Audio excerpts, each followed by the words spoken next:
Hello, in this video I'm gonna show you how to replace the GoPro Lit Hero lens cover.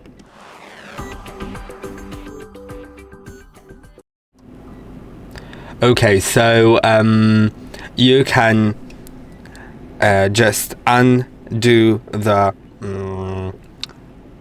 lens cover by rotating it counterclockwise 90 degrees. Then you can just pull it towards yourself to remove it.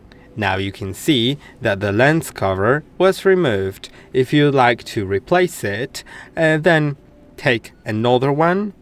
You will see that the lens cover will have those two little bevels or indentations here, and they need to be aligned with those sticking out parts, so they need to be in one horizontal line.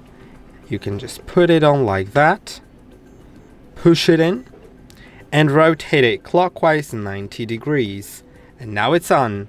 I hope that this video was helpful. Don't forget to like and subscribe.